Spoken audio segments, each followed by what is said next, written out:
I'm not going to introduce myself. I don't care about who I am. I'm not trying to convince you to like me. I just want to get my point across. So I didn't choose this place. It's more like the place chose me. But let me tell you a few things about the place. This place is about 150 years old. It's a spice storage room from back in the days where they used to unload the trucks and store the spices and then later load it onto the ships which went all over the world.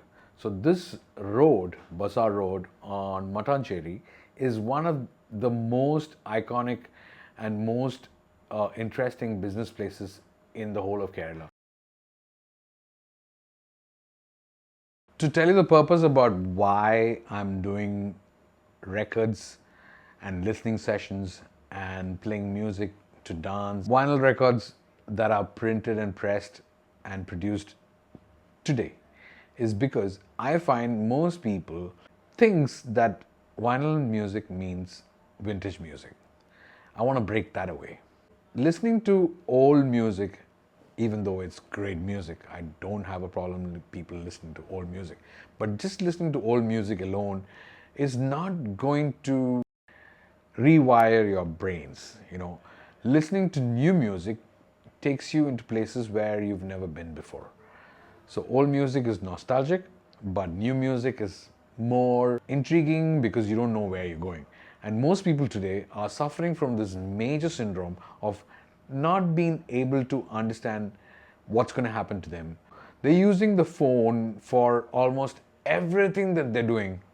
So this is going to be a little scary that way. And I want to be a little dangerous in the way that I project my music because I don't want people to be comfortable before they come into the room. Once they're in the room, I will take charge and make sure that they feel so comfortable.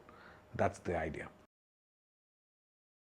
First thing is to acquire these records because these records are made like 300 to 1,000 for a batch because the world does not have much takers to buy them. Whereas digital music, everybody can download and everybody can stream. But vinyl music, even though it's expensive, there are still very few people into vinyl music. So my biggest challenge is to get that record when somebody releases a new track, to get that record before it gets sold out. So the final challenge for me is to get this across to people. The reason I'm doing this is because I want people to listen to pure, non-filtered, simple, great sounds by artists that are still alive, not people who are dead and gone. I buy all my records, I buy all my music, and I buy it directly from the artist or I buy it directly from the label where the artist benefits. I go looking for new artists, new sounds, anything that is not what everybody is doing. That's what I like to do. And then letting people know that this is available. And that's my biggest challenge because people are so rigid in the way they approach everything. So there are a lot of listening rooms in this country, but everything is made with a bar attached or a cafe which is attached. I don't sell anything but music. So I have a menu card full of music, ways of listening to music. I have a vinyl sound bath, I have a vinyl listening session, I have a dance party, I have a deep vinyl meditative session, which is probably something which nobody does. I want people to shut up, switch off your phones, don't talk to anybody. Individually, the best personal sessions in this tiny space. I make them listen to vinyl music with their eyes closed, which means they are indulging in something very deep and it's so meditative. I have visuals which will make people connect to the music in a different way if they want to.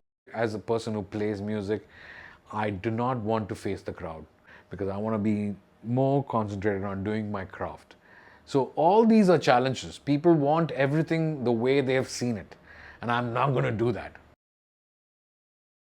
So I get this question a lot from a lot of people. I agree that digital music is amazing. okay, and digital music is so convenient. Vinyl music makes you go through a process that makes you somebody else. You are sort of improving your cleanliness. You are systematic, thoughtful, and very attentive to details.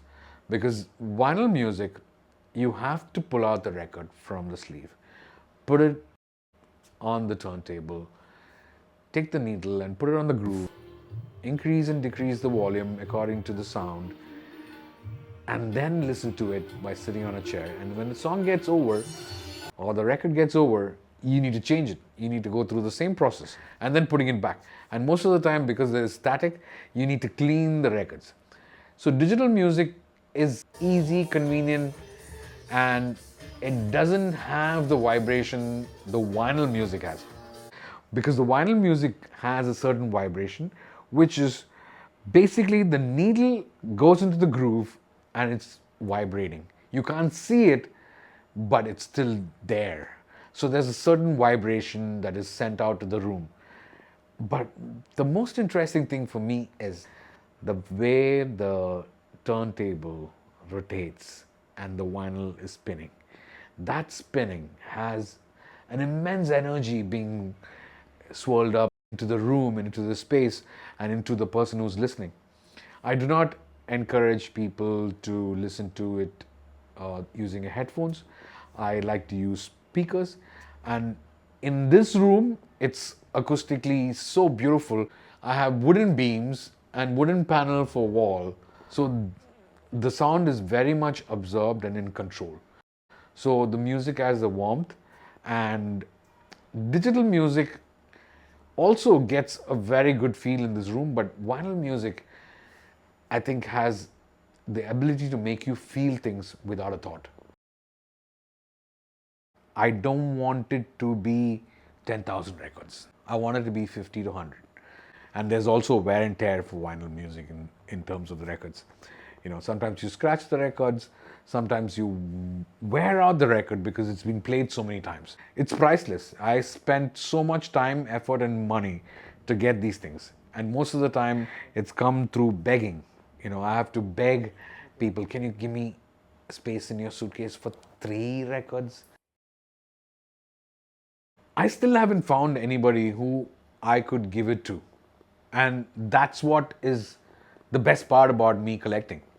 Because I'm collecting it for that person, but I'm doing this for finding that person. I want to give it to somebody who would take this forward as a mission to give people a chance. People are like cats on the walls. They're sitting on this wall thinking of which side to jump. Either they jump on the right side, which is more conscious, or they jump on the left side, which is the way of the world. Now, I'm a protester. I mean, I'm always protesting in my life. I'm a rebel. And for me, I want to blow the cat on the wall to fall onto the right side, which is the conscious life. So, this is a very personal question. I don't like to answer this question. My music is very subjective to the mood of the room and the people. So, I don't make a set list and put my records down in order to play. I just look at the people, I just feel them, you know, and I turn to my visuals and I do what I feel like. I know my records very well, and most of the songs in all my records are playable. There are no songs, maybe 1 or 2, that are not playable because it doesn't have that much depth. But it can create a story. I like my music to be stylish, non-hectic movements. I want people to groove rather than dance. I want them to sit and massage their brains. The room is getting contained with sounds which they have never heard before, felt before. I want them to be taken somewhere. And that is the craft that I'm trying to do. So for that, even if you know all your music and putting it in order, it'll never work because the room's energy keeps changing. Because when you walk in, if you are angry, I'd like to make you relaxed. When you walk in, if you're sad, I like to make you happy. I want to feel you for me to play something for you. I want emotions to be the most important thing that I'm playing out and give a sound that'll go out there and make you feel things that you really need. And I know how to do that. And I learned how to do that. And that's why I'm telling so confidently. But you have to take the risk of walking into this room by paying for music. I want the world to know there is this one guy, it doesn't matter who he is, but he's breaking the monotony of selling something and putting music as the most important thing. Here, I'm selling only music. I am not giving you any alcohol, I'm not giving you any food, no coffee, no substances, but just pure music. And you're paying for that experience of music.